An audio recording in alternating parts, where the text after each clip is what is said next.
Hello, and welcome to I Am Dad Podcast with your fatherhood authority, Kenneth Braswell. 30 minutes of wisdom, information, resources, and nuggets on your fatherhood journey. Or maybe you're just curious and want to hear some real talk about fatherhood, family, and the minds of men. Well, guess what? We got you too.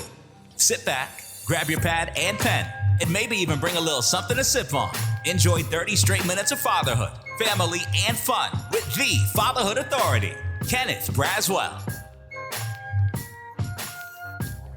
Welcome to I Am Dad Podcast. I'm your host, Kenneth Braswell. Thank you for joining us another Sunday morning or whatever time you happen to be watching us, whether it is on your favorite podcast platform or on YouTube. We hope that you enjoy all of our podcasts, but we bring you here today so that you can enjoy a really, really long time good friend of ours. We are honored to have Ron Clark. He is a seasoned leader with over 25 years of experience in guiding and empowering leaders across government, nonprofit, and business sectors. Ron's passion for building the capacity of others shines through his work as a coach, consultant, a workshop presenter, where he has made significant impact on organizations like the Virginia Department of Health and the National Fatherhood Initiative, and many, many more. With a strong belief that great leadership begins with great self-leadership, Ron has dedicated his career to helping leaders excel, whether through his role in the VA's Governor's COVID-19 Response Center or as the Statewide Health Promotions Coordinator. His commitment to fostering excellence in leadership is truly inspiring.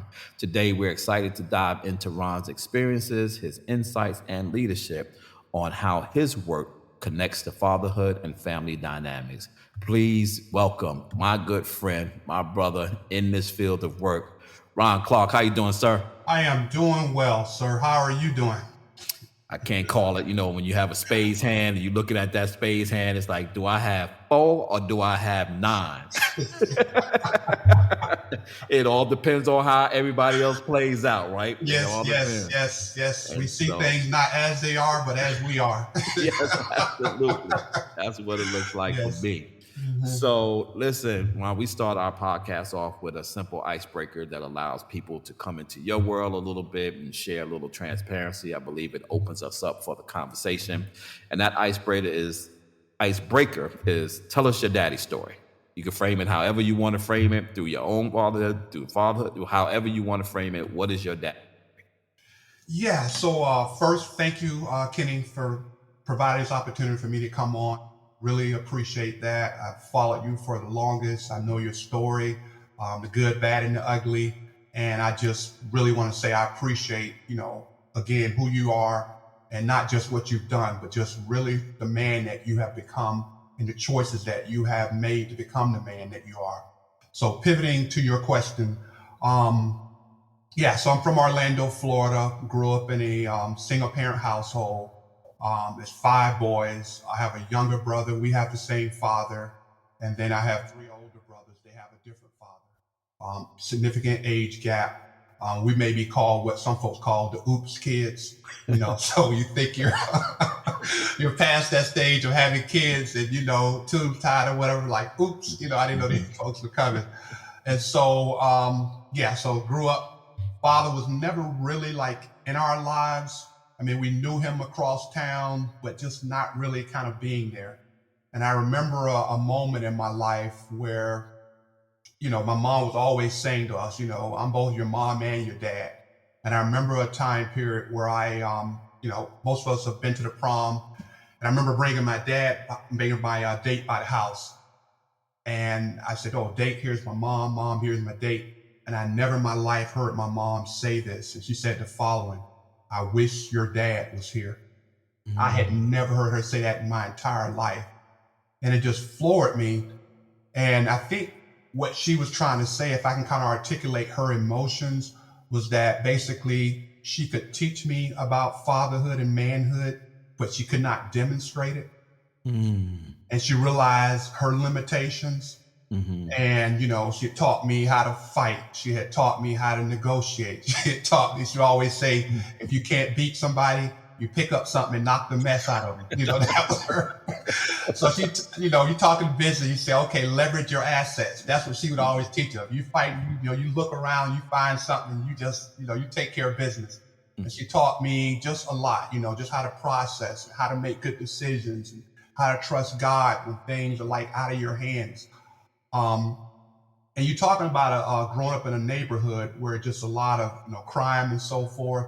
But my mom was very much a giver. Our house is where a lot of women would flee who were going through domestic violence. She would take them to a lot of resources, and just a well-known person. And just to give you a little bit of peek into her credibility, we never had our house robbed, which was extremely rare in our community. And even when I go home now, I can go to a bank and I just mention my last name and my mother, I won't have to show ID. Wow. I mean, so she may not have left a lot of assets. She may not be a celebrity. Her last name may not be Rockefeller, but she left her name. And that was what was important for us. And I think I would share with fathers out there, anyone, that's the most powerful legacy that you can leave your kids is your name, a reputation. So not having my father there, I would probably say I never really thought I needed a dad. It's kind of like having a microwave. I mean, it's nice to have a microwave, but you feel like you can always put food in the oven. I mean, you may not necessarily, but then there were things that I would encounter in life, and I was like, how does a man deal with this situation? And for me, it was almost like piecemealing. I would say, okay, Kenny is a good father, but he's not a good husband. So I'll follow him in terms of being a good father. And I would say, okay, John, he's a good husband, but he's not a good father. I would follow him in terms of being a good father. And I think for me, it was almost as if I had to piecemeal like different aspects of what it means to be a good father. So growing up, then I started having, a wife with kids and the like. And, I made some mistakes, but they were not mistakes that caused a lot of critical damage, but it was mistakes I could do a do-over. And so not having my father there, I would not be the man who I am today if I hadn't gone through those struggles. But at the same time, there were some struggles that I went through that I would not have to have gone through if he was in a place in a position that he was supposed to be. So in one sense, he was the man that God chose to bring me through to this planet. And I thank God and I honor him. But at the same time, he was not there. And then as you grow up, and I started to learn his story, it was almost like I just started to feel sorry for him and like, okay, dude, I mean, Jesus, I mean, how could he even just be a human being? I mean, and wake up in the morning, just the stuff that he had to go through. So it becomes a story of like, who do you blame? Do you blame your father or his father? And then you realize that your father was a child at one time and he had a childhood and he didn't have his father there. So how could he give something he never received? Right. Yeah, I think that, we dismiss like what our parents went through. Yes. That was a different time. Like that wasn't the 80s, 90s, 2000s, right? We talking 40s, 50s, and 60s, and then when you think about them, if you're looking at it in the same way that we look at us, you also have to take into consideration their parents, right? So now you're talking the 10s, the 20s, and the 30s, the 1900s. That's the trauma, for our parents, particularly of color, being Black in this country. Yes. Was beyond anything that we can like wrap our heads around today, right? And so I often tell people that, safety for our parents and their parents was forefront in everything that they did. And so they didn't have time to negotiate parenting with you. Parenting wasn't negotiated. And to a certain extent, if they had to beat it in you, that's what they chose to do because they were that serious about, you got to get this, young man, young lady, because if you don't get this, you may not come home tonight. Yes, right? yes, yes, You yes, can't yes. be independent. You cannot be, selfish. You can't be bodacious. You can't be aggressive, if Hmm. particularly if you're a boy, because I Hmm. need you to come home at night because there are places that you're going to go that I can't protect you from here. And I need to make sure that you know how to navigate, what you're going to see out there so that you get home every night. And Yeah. so that, like, we don't talk about that Hmm. enough, Hmm. right? Hmm. And some of that stuff kind of have has permeated through the centuries and the generations, and we might be somewhat removed from it, but we're not all removed from it, Hmm. right? When you talk about those lessons that your mom gave you, I joke sometimes like, man, I need to find this book that our parents was using, for parenting, because it seems like all of them have seen it. Yep, yep, They've never yep, shown it to us. yep. There was a book, a manual out there that holds some of the same principles Hmm. across the board, no matter Yep, you was yep, born in LA, New yep. York, Orlando, Mississippi. We feel like we all had the same mom, so. But Something was going just on yeah, yeah, out and there. I hear you loud and clear, and I think part of what I hear you saying as well is some of it had to do with we're talking about being a father.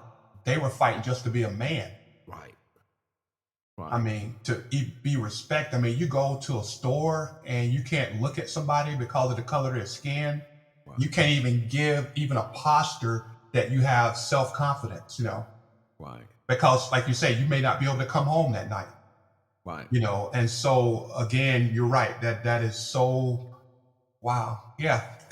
Yeah, That is so deep, man. It has right. permeated our culture, and some of us still suffer from that.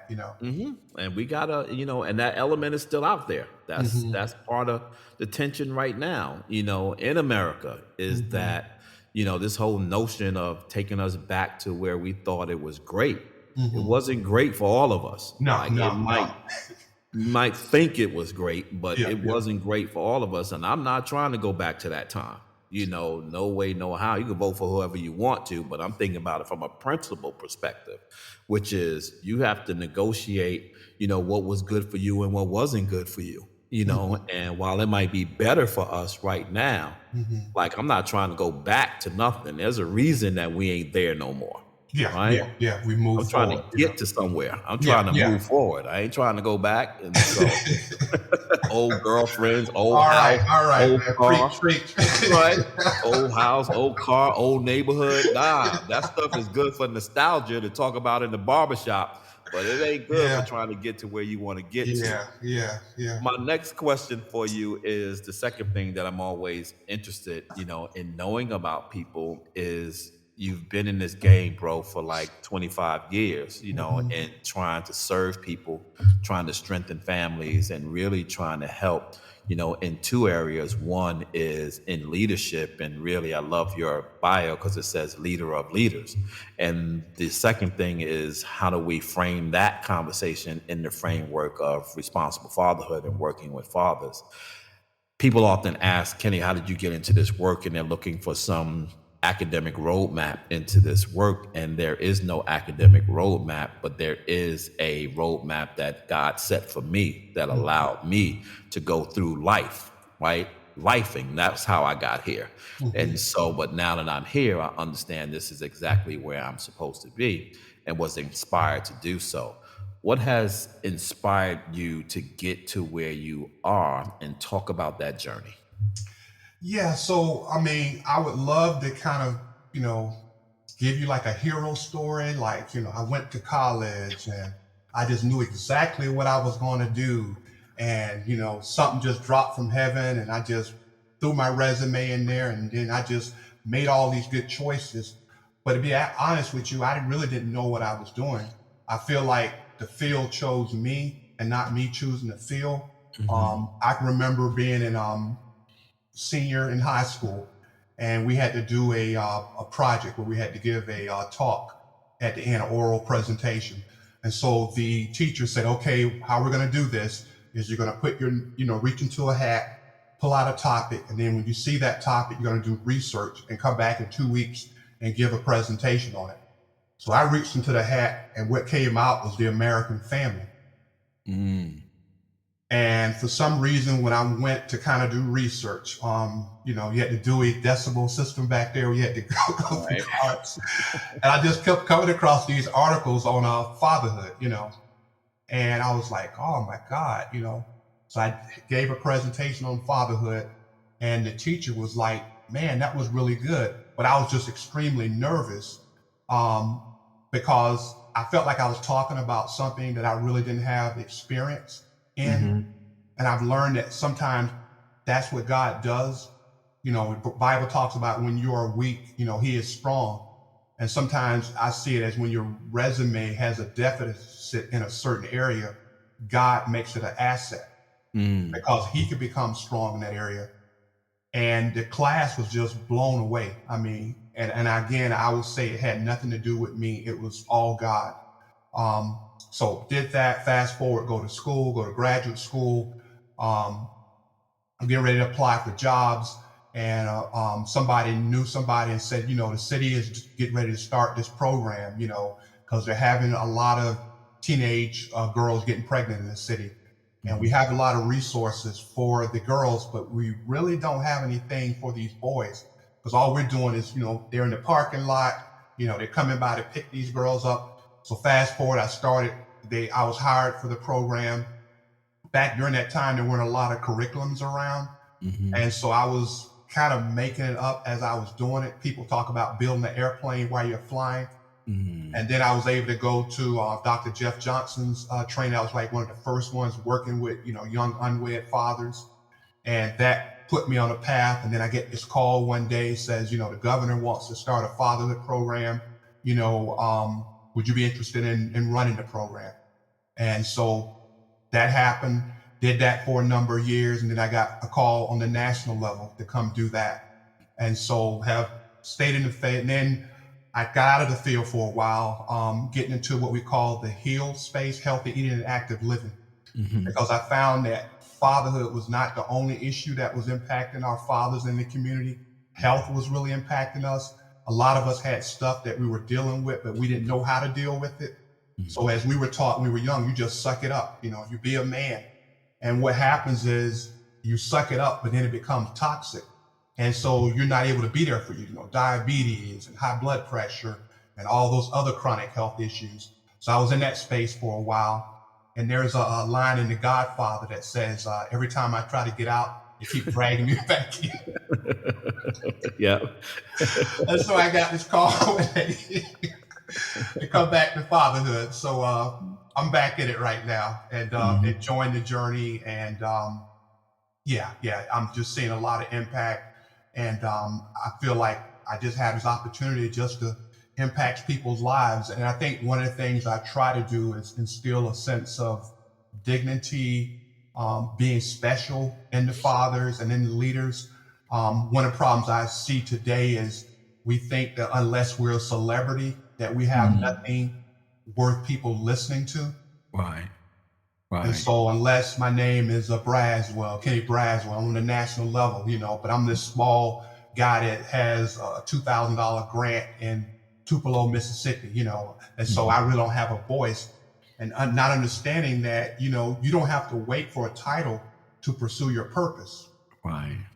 Right. Yeah. And so that's what I do. I feel like I go out, you know, I give them, you know, substance, but I think what's more important is I feel like I have the ability to inject confidence in guys and service providers because everything you're doing is not everything that you're capable of doing. Mhm. They have capacity beyond what they've done in the past. And they're like, where do these gifts come from? They've always been there, but you've Mhm. been waiting for somebody to give you a title.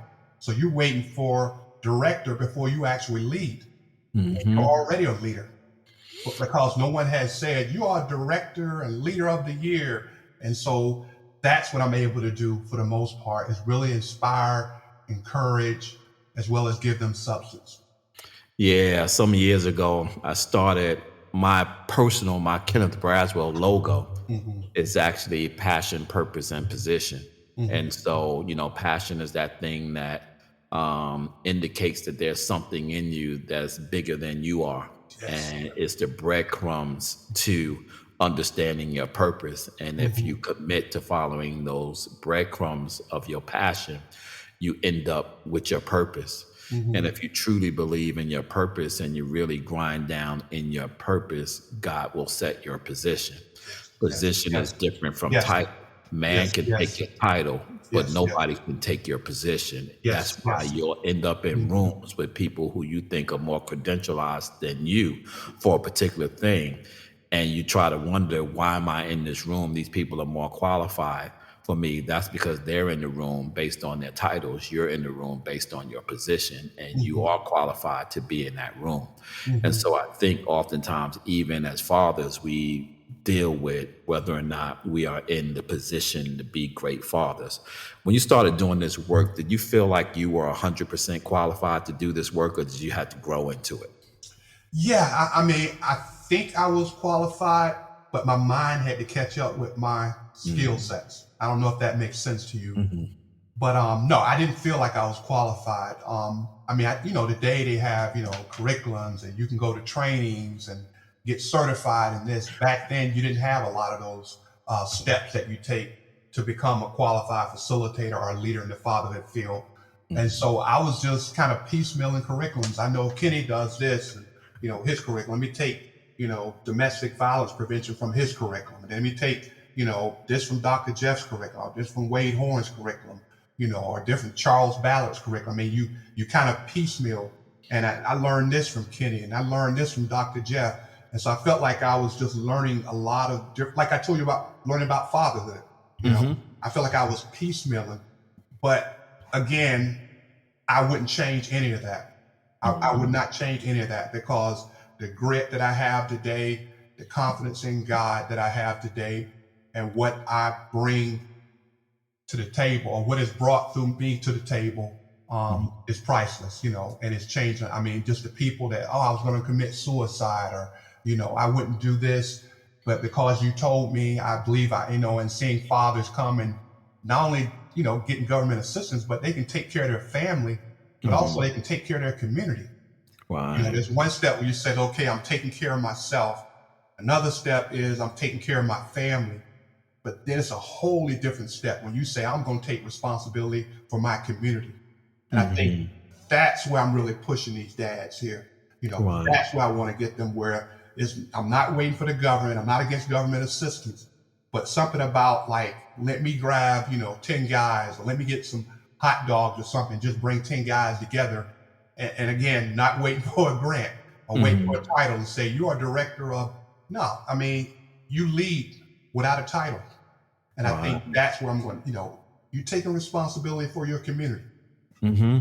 When you started, what was the challenges for you? Because I often go back in the early part of my career in the early 2000s and talk about some of the things that existed for me then that people don't typically have to deal with now in trying to do this work. What were some of the challenges for you in doing this fatherhood work back in the early 2000s, late 90s? Yeah, Kenny, I was a one-man show. I was running the program. I was going out, picking up the dads from their houses, facilitating the program, going out, getting the food, then taking them back at night, and then also being the on-call, person. They're getting ready to go off or go postal or whatever, they would call me. And so it was so when I hear about these programs today that have, oh, we got, an outreach coordinator, we got somebody responsible for transportation, we got somebody who deals with mental health. I mean, I had to deal with all that. And I only had one paycheck, So, and I think the grant was like $10,000. So it was Ooh, like, yeah, it was yeah, only yeah. a part of my salary, plus I had other stuff I had to do. But yeah, I can't believe I even survived. But I look back at like, I cringe, like, oh my God, I did all that, So, but God gives you grace, man. He gives you grace. Yeah, and perspective, right? Because you do have to have a level of perspective, right? I'm Yeah, listen. Our stories are similar. I started in the basement of my house, right? And I'm sitting. I tell people all the time. There were times where I was saving lives, and in the yeah, background, the wash machine was going. My son was upstairs running around, knocking dust down on my head. Cobwebs was over my seat. The room was dusty. All kinds of crazy stuff, yeah, and I had to walk up the creaky stairs to go eat lunch and come back down. That's humble beginnings, right? But yeah, you have to yeah, kind of know. that, listen, that's when you know you're in purpose, Yeah, where yeah, your yeah. You got it. surrounding and environment doesn't matter anymore. Yeah, yeah. Like So when you where was this conversation about self-care when we were coming up? who cared? You Who can't. cared about You gotta self-care? get out. Well, Ron, what maybe you need to spend some time taking care of yourself. You need to go to a spa. You need to take 10 minutes and breathe. I mean, We didn't get none of that. It wasn't I none of have that any of that. happening. You So, better get up and go do yeah, what you need to yeah, do and get out my face with that self-care. yeah, Need you to go mow that lawn. It's yeah. like, so that was just the work. But working with what I'm noticing now, and I'm sure you're seeing some of this, there's a lot of new people that are coming into the space. That's one of the Mhm, things that I saw at this conference that we just had, mhm, where we would walk into a building, you and I, and we would know 80% of the people in the building because we just was in a really small space. This last conference that we had, 800 plus the people that we had online, probably is the exact opposite. I only knew 20% of the people that were in the space. Now, 80% of them knew who I were, mhm, which was different from before, right? But there are new faces and they're new mhm. places.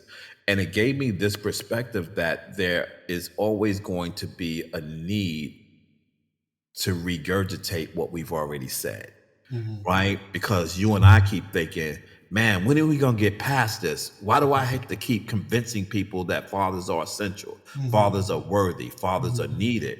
That's because every time we say it, we're speaking to a new audience. Yeah. What are some of the things that frustrate you in the space today as it relates to working with fathers?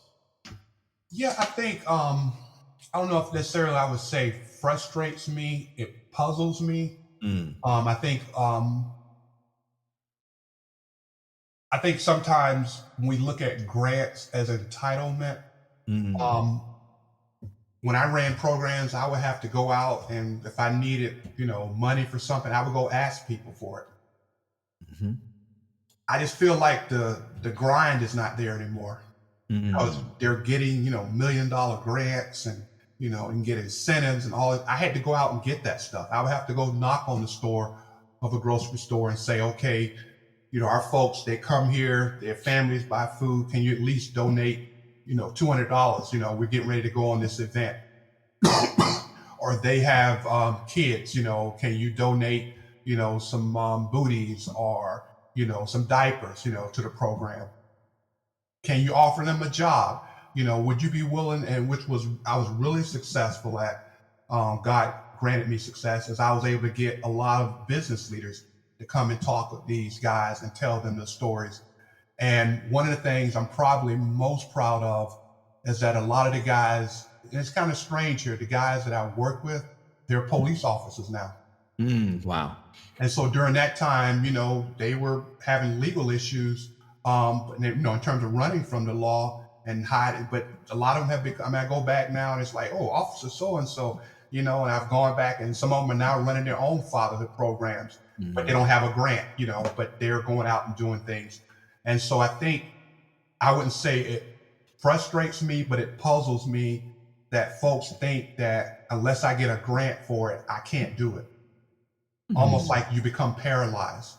So mhm, Kenny is a foundation, and I see a need to promote entrepreneurship with my guys. You know, so if Kenny doesn't give me this grant, then it's dead on arrival. I mean, I just can't move forward with the entrepreneurship program. And then I mhm. go back and tell my guys, I'm sorry, we didn't get this grant, so we can't move forward with entrepreneurship teaching versus like going out there and making it happen. Yeah, that was one of the things, you talk about one of my greatest motivators for Fathers Incorporated, and it was that I couldn't do enough for enough people fast enough, Hmm. Hmm. right? And so I had this burning desire to scale. Like I Hmm. was comfortable with the twos and fews, but I felt like it had to be more. I had to Hmm. impact more.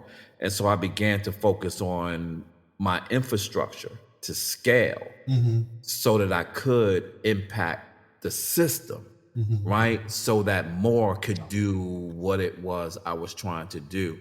And I think sometimes it's those small motivators, Ron, that determine who we end up becoming. Because to your point, I often tell guys now, like, pick your poison, bro, Mhm. because you can't do it all. I'm telling you, you cannot do it all. The needs of these fathers coming into your space is massive. Mhm. And you can't be working in your basement doing full economic development work, mental health work, parenting work, domestic violence prevention. You got to have partners and people to do that. And it doesn't mean that you can't ultimately do it. It means Mhm. that you have to pick what it is you're trying to do. You're doing a lot of TA work and have done a lot of TA work in this space with organizations who are in the midst of doing this work or trying to figure out what this work is. Talk to me about a couple of examples of things that are working now and advice that you would give to people who are starting out and trying to do the best they can in serving fathers and families. Yeah, I think I would say what's important is building your team Mm, before you really launch.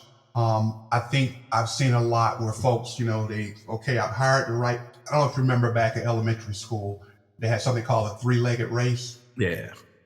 And so you could have Ron, who's number one in terms of the fastest person in the school, and then Kenny's number two. He's 1 second behind him. He's the second fastest person.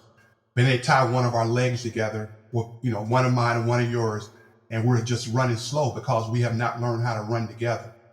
And Mm, I've seen that with a lot of the great organizations. They hire a bunch of superstars, but they haven't learned how to run a program as a team.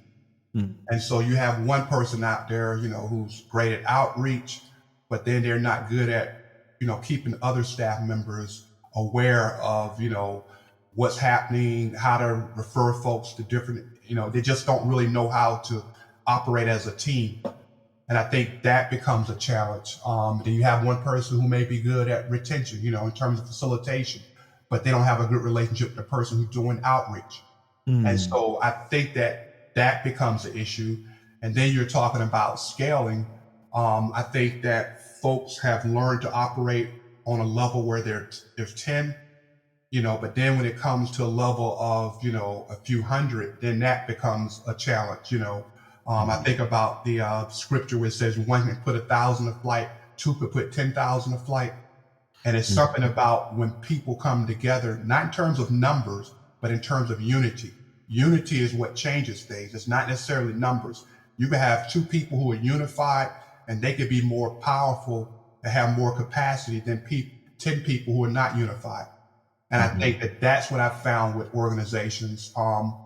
And I think also, especially with people who are promoting the program and facilitators as well, I think we hire people who are great communicators, mm. but what's more important than being a great communicator is being a great listener.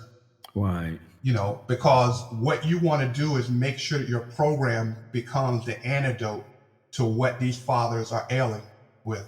Mm, And so if you come in and say, "Oh, I want to give you this," you're writing a prescription and you don't know what they're dealing with. So a lot of times we hire somebody who's charismatic, we hire somebody who's connected, but we really don't have people who are really good listeners. And mhm, so you bring people in and you just dump information. And so mhm, TA that comes in and says, okay, let's work on team building. Okay, let's talk about, your skill sets, in terms of dealing with a lot of these fathers. Okay, yeah, we give them a curriculum, we give them that. All right, okay. I've had programs where I've said, okay, we're having challenges with recruitment and retention. Okay, well, let me observe you facilitating a group. right. Okay, now I understand, Right. because you have given them a monologue for an hour. Right. I've literally seen that where I've gone in and I said, okay, let me watch it on screen here. And the father gets to say, oh, all right, okay, well, this is what you need to do, you know. And Right. the curriculum says here, and this is what it says, page, blah, blah, blah. Now you need to turn on this page. And the father never really gets it. And then he just doesn't come back anymore. Right. Yeah. Yeah. That's you're talking about organizational capacity. And I think a lot of the success in that, Ron, is when the mission is focused towards a particular thing, right?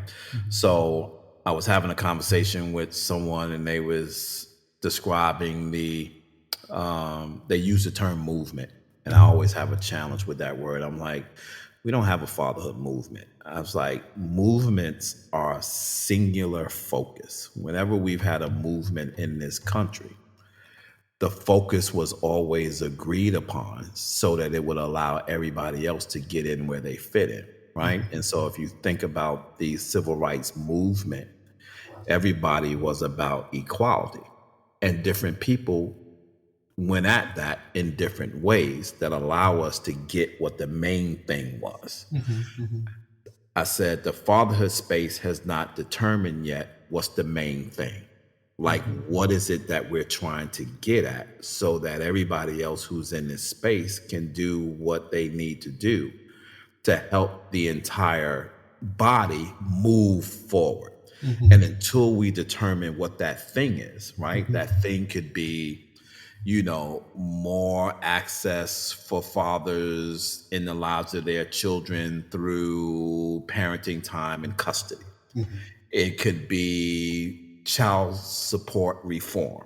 It could be criminal justice reform. It could be anything. But that singular focus hasn't been described for the fatherhood space yet. We all have different reasons that we want to do this work, but it's not laser focused on one thing.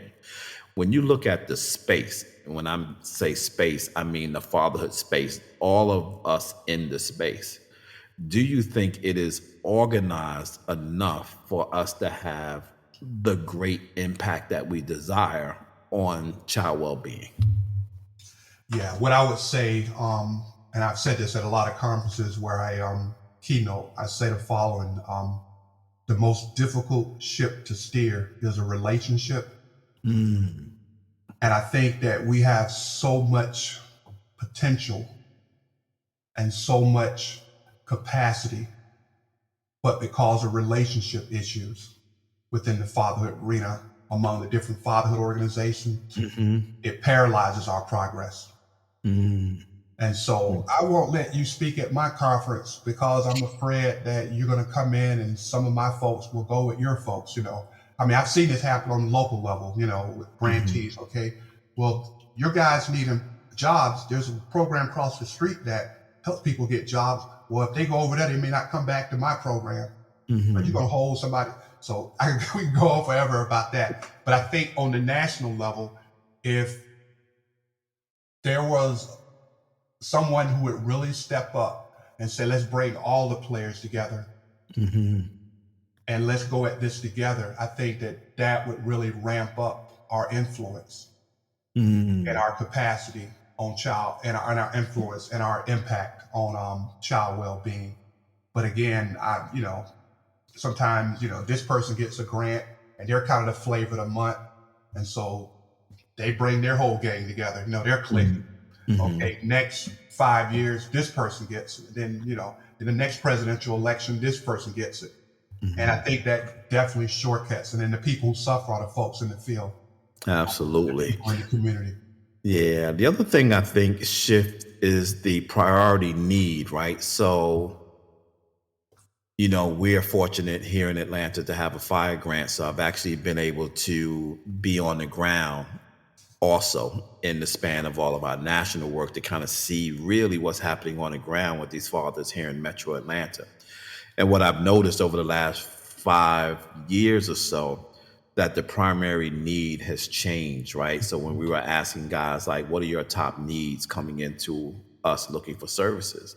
Has always been child support, job, custody, parenting time.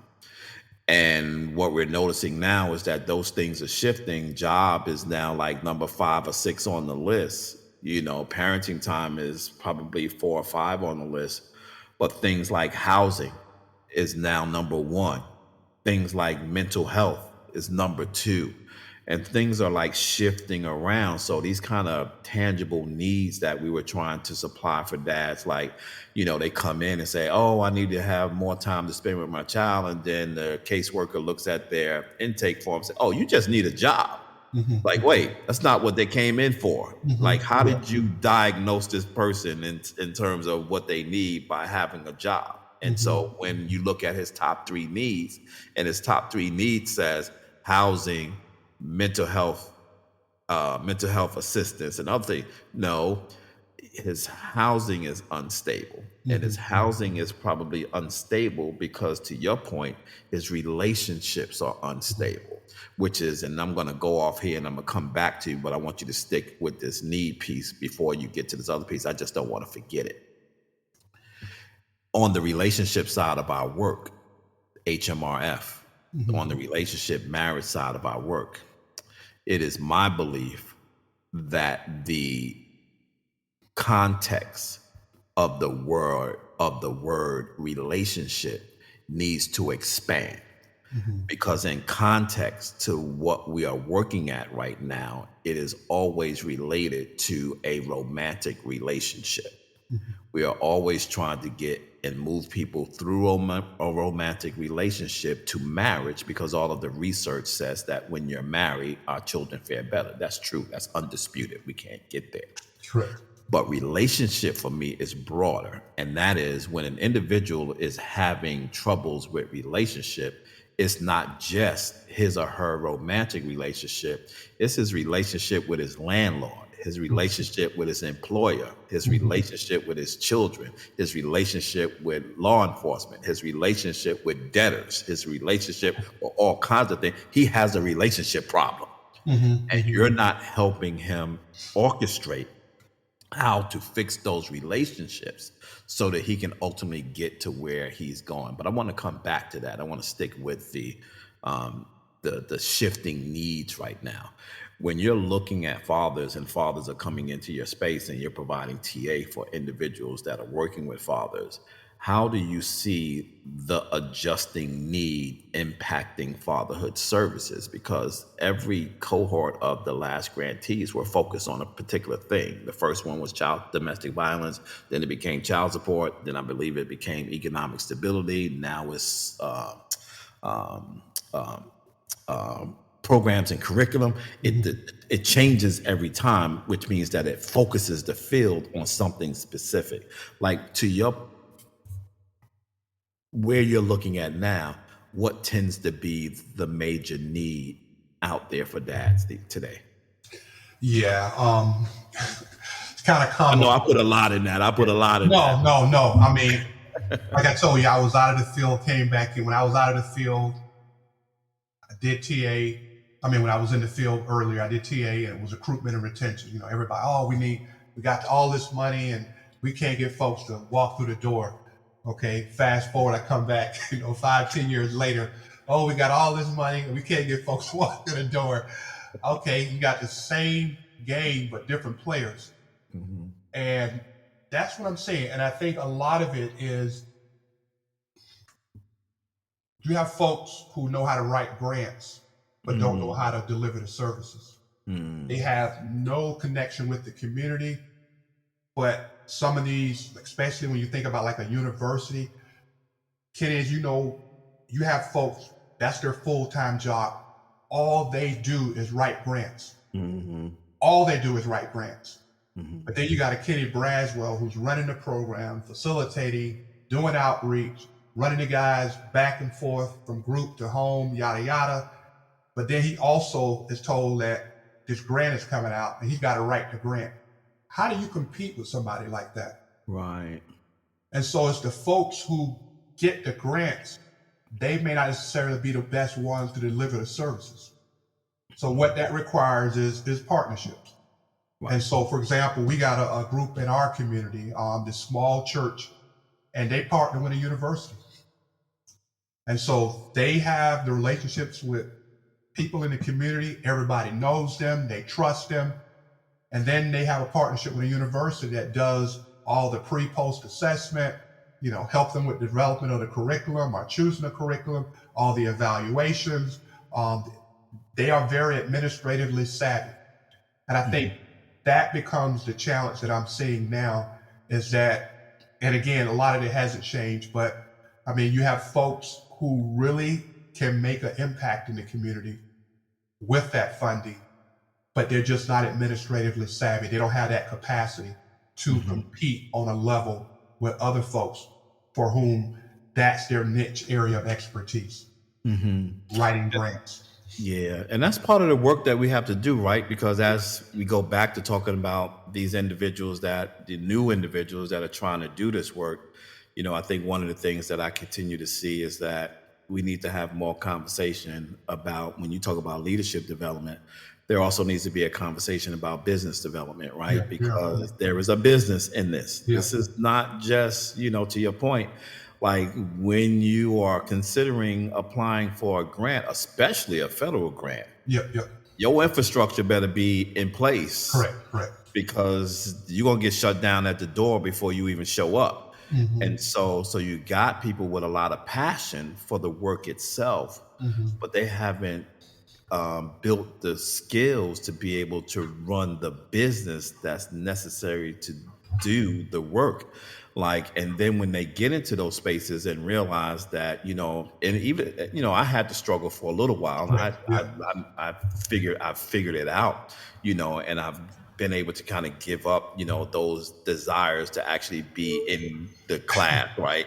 And it's like, nah, I gotta do a class. It's like, yeah, but Kenny, you like the CEO, you don't have time. You got Go other back. things to learn. Yeah, I'm like, nah, I want to be with the dads. I want to go on the yeah, trip. I yeah. want to go all those things. It's like at some point, as you Mhm. move down the road, if you really have the desire to really impact the amount of people you want to impact, at some point you have to pick another area of your purpose. It doesn't Correct, mean correct. that you move outside of your purpose. It just means that you have to shift to another area of your purpose. Hmm. And you have to bring people in that complement your ability to be able to continue to move your purpose And I, forward. yeah, and I hear you saying that, but it's a whole lot easier to say than it is to do. A whole lot easier to say. I can do a bumper sticker, I can do a commercial or promo or whatever. I mean, but that can be very tough, being able to give up some space to other people for whom that is their area of expertise, and they enjoy doing it. It's not a Right. grind for them, Mhm. Yeah. What's the best way? What's the best advice to like begin to start thinking about this work though? Because there is, the guys will, I get it all the time. Kenny, can I, pick your brain? And, I say, listen, it costs to pick my brain. I Hmm. just can't allow people in my head just picking around, snatching stuff. Yeah. Plus, you're gonna hurt yourself. You're gonna pick something that you think is a Step over piece of something. nugget. Yeah. You ain't gonna, you don't know what to pick. When you get in there, you're gonna get lost. You don't know what to pick. Maybe a landmine in there. May never see you again, bro. You don't want to be Yeah, in my head. But yeah, when you yeah. get those individuals that come up and be like, hey, Ron, like, how do I get started? How do I get to do what you do? Like, what do you say? Yeah, I tell them same thing. I mean, and again, I go back to when I started. I really there weren't a lot of models out there, Mm-hmm. and so I just had to piecemeal from other programs. But people who came behind me, they would come. I mean, I remember when we started the Virginia Fatherhood campaign. Other states would literally send somebody to shadow me for a week. Mm. I mean, they literally would come to work every day and I would go on site visits to folks we had funded in the community, and they would shadow me. And so I would give that same counsel advice to other folks who are really willing to get into the field is go shadow some folks who are doing the work really well. I mean, and I would just not say shadow them from the perspective of how they do the work, but also how they govern the work Mm. administratively on that side as well. So maybe sit with somebody and see how they do the evaluation component, of the work, how they maybe even do the reports for the reports that come in for the annual assessments that they have to complete. I mean, or even quarterly assessments, sitting on meetings with their government person that they're accountable to in terms of the government. We call them FPSs, but there may be other terms with other grants. But be Mm-hmm. it, learn the administrative part of it as well, but also, sit in on some groups. So I would encourage some individuals to, to go out and shadow And then I think also there's a lot of literature out there. They can go to the clearinghouse, fatherhood.gov. I mean, there's just a whole lot of infinite number of resources that are out there. I envy you guys what you have today. I wish I had those resources, back there. But I envy you. I mean, there's just so much out there. But I would say shadow. I always use the term, you look at the reality of the work, but also look at the research behind the work, the reality and the research. I would go down those parallel paths. hmm Do you think about legacy? Do you think about what Ron Clark is going to leave behind and all the work that you're doing? Not to say that you're sunsetting, but do you think about that as you're moving forward, which is when we look back and, Ron Clark's name comes up in a conversation, like what's the stamp you want on that conversation? Yeah, I mean, I think it goes back to how we started this conversation. My mom, I just want my name to mean something.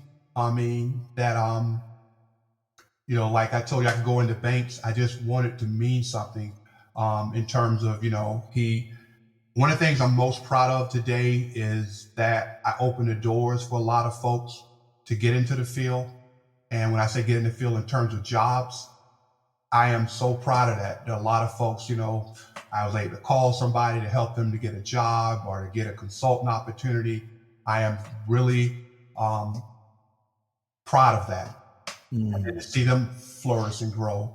But I think what's more important for me, I want them to be successful, not just in the work, but also successful in their home life. Mm. I want them to have a strong family. I want them to have a strong marriage because I've seen the devastation of this work just consumes your life, Right. and you're giving your family crumbs. Mm. And I just want you, I mean, I've said this over and over again. I want you to be successful, not just on Wall Street, but also on Sesame Street. I mean, I really want you to be a person of integrity, that your kids look up to you, not just the kids in the community. I mean, I've seen folks fall into that trap where everybody in the community loves them, but their wife, is just, they're not feeling it. hmm Yeah, you also, we talked about earlier, we started off, you brought up this whole conversation of self-care. Mhm. And yeah, I follow you, I low level stalk you in terms of, what is Ron Clark doing these days. And so you into this fitness thing now, bro. Like when I Yeah, remember I walked past you at the HMR conference, you was like, yo, you come to the class. I'm like, yeah, man, please. I saw your Facebook page thing. I ain't trying to be in no class with yeah. you. Talk a little bit about that. Is that part of your self-care? Yeah, so a couple of years ago, well, some of my background is from the age, I would say I was around 15 years of age. And this is even telling if you've ever seen the movie Forrest Gump, with the hmm braces on and so Yeah. forth. So I grew up, I was crippled when I came out of the womb and just was part of that whole going through therapy and the like. And so was able to be in a position where I could walk, but I love to dance. And Mm. so Disney World had this open audition. They said, okay, we're looking for like 50 people to be in this show. And they were paying some really good money. So I begged my mom, said, Mom, can I go and, audition? And she said, okay, well, I'll take you. But I think she didn't figure that I would get selected. So it was Mhm. like 1,000, maybe 2,000 people in line, just lined up. And so you would go in, they would teach you a routine. They would say, okay, you go this way, you go that way. You never knew which room was was the one that was heading out the door. And they narrowed it down to 50 people, and I was one of the 50 people who was selected. And so from the age, I say 15 to college, I was a professional dancer. A lot of commercials, a lot of shows on international TV. So whenever, you would see a Disney parade or a Disney show, I was in it and it was on television. So I just Mhm. really loved dancing. And then I So was there's saying, some YouTube out there on you somewhere. yeah, somewhere out there, a bit of thriller video. So, You so better hope I don't yeah, ever find it. yeah, Now I'll be on search for so did that for a while, and then a few years ago, got a chance to. I heard when Zumba was really big and so forth, and so got back into that. And so when I go to conferences now and I speak, one of the things I always tell the host, I say I'm willing to throw in like I call it cardio hip hop class. So folks love old school hip hop. And make you can be 100 years old and you feel like you're in high school. They start putting on um, you know Tribe Called Quest or something. And so it's been really good. And so what I do now is I actually have a contract with the state where I go to like senior citizen facilities. They have jazz festivals in our area, so I got a contract. They want me to start doing some of those, to really try to promote cardio fitness. And then, at a couple of events I go to. So that's something that's really big and become a part of my life now. And it becomes a bonus. And just realize just too many of us are leaving this. We talk about being good fathers. If we're not healthy, we can't really be there for them. If we're not mobile, we can't be there. I mean, some of it's within our control, some of it within God's control. But what's within our control in terms of healthy eating and exercising, I mean, we can make that happen. So that is Ron Clark in that arena. I ain't even think about that, man. Next time we do a conference, you gonna be there doing Zumba. You're gonna be classes, presentation, and Zumba, but we're gonna have you in the space to do that. Man, I appreciate you, bro. I thank you so much for being on the show, man. I'm trying to get through this list of 1,000 people that I want to be able to create. The podcast for me has become some level of self-care for me, right? Because it allows me to kind of talk and hear people's stories and meet people that I never thought I would meet, and folks that are finding me on YouTube and wherever, and they're like, man, I love to be on your show, and me talking to some random guy and then us becoming friends. It's just I think this was an effort in really elevating the voice of the field, and it has become so much more than that for me now, because I'm really touching base with celebrities and people, just folks that have run across and said, "Yo, I would love to kind of just talk about my, my story." And I'm like, "Yeah, let's do this. Let's make this happen." And so I appreciate everything you are, everything that you bring to the space, and wish nothing but the best in your impact on anything that you touch and anybody that you're trying to serve. I appreciate you, bro. You've been a person that my eye has been on since the beginning, of this stuff, in terms of somebody who's loyal to the space, who really has working with fathers, in the core of his heart, who doesn't compromise. That's the other thing I love about you. You don't compromise. You just, you put your head down and you grind, and you do what God told you to do, and you don't worry about how people think about what it is you're trying to do. You just get into space and you just do, what God has told Ron Clark to do. So know that we see you, I see you, he sees you. And that's all you need to have happen. Right? Yeah. I want to say to you as well, what I've always admired about you is you keep the main thing the main thing. I see infinity hours of footage of your son, basketball, traveling here and there.